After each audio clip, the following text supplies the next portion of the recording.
Donc, la question de Sylvain Thépeau, c'est est-ce que les syndromes myélodysplasiques avec longueur de télomère raccourcie, sans mutation de TERC, ont les mêmes toxicités avec l'allogreffe que les dyskératoses congénitales?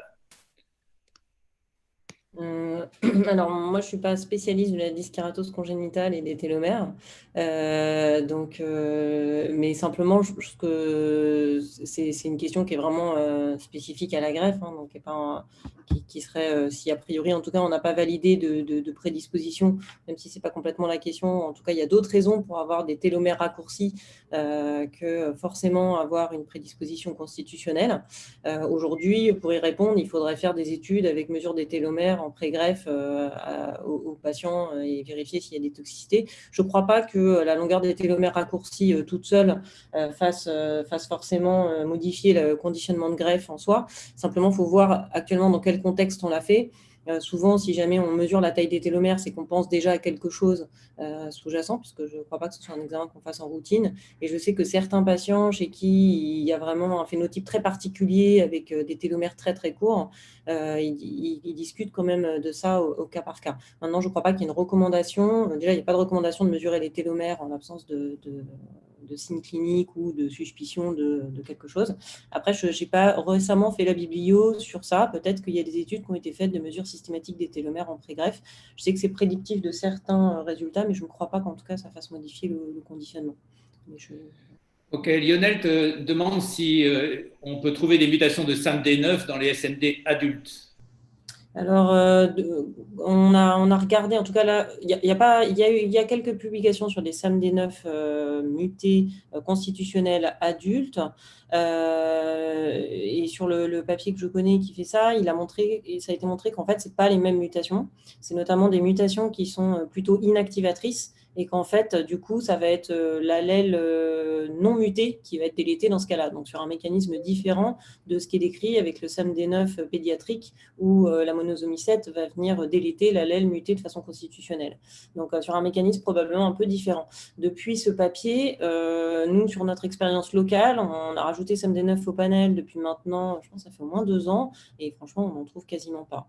Donc, je ne dis pas que ça n'existe pas. Ce qui a été décrit, en tout cas, c'est que ce n'est pas les mêmes mécanismes, et du coup, probablement pas les mêmes prédispositions, et c'est d'ailleurs pas associé à des phénotypes physiques, neurologiques ou autres, comme il y a avec les autres SAMD9.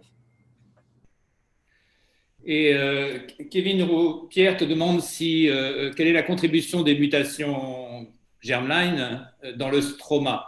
Je pense que c'est une question qui va avec aussi la notion que tu as évoquée tout à l'heure de leucémie du greffon, c'est-à-dire on pourrait mettre ça dans l'exemple du Schwarzman. Quel est le rôle des mutations dans le stroma sur la dysfonction de la voie P53, par exemple?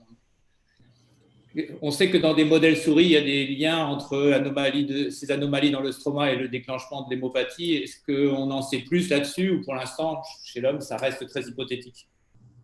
À ma connaissance, chez l'homme, ça reste très hypothétique. Il y a des modèles qui ont été faits pour certaines mutations, mais je me demande s'il n'y a pas pour GATA2, je ne suis même pas sûre. Non, je ne crois pas. Enfin, il y a certainement des choses qui existent, mais je ne connais pas les publications spécifiquement sur ce sujet. En tout cas, chez l'homme, oui, clairement, il y a pas de, ça n'a pas été démontré. Ça n'a pas été démontré. Et peut-être une dernière question sur DDX41, quand la mutation devient biallélique, c'est sous forme d'hématopoïèse clonale d'abord?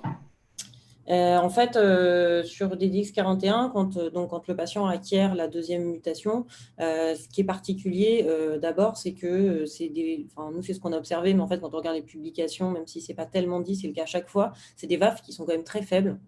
Notamment, parfois, il y a des patients qui ont donc, une LAM avec un karyotype normal, avec une mutation constitutionnelle de DDX41, et comme seule autre anomalie trouvée, une deuxième mutation de DDX41, mais avec une VAF à 4%. Donc, l'implication réelle de la deuxième mutation des DX41 dans l'oncogénèse doit avoir un rôle. Hein. Il y a un papier qui a montré sur le plan, fonctionnel qu'il y avait un rôle, ce n'était pas au même niveau de la protéine et que ce n'était pas au même niveau fonctionnel et qu'il y avait probablement une coopération entre ces deux mutations.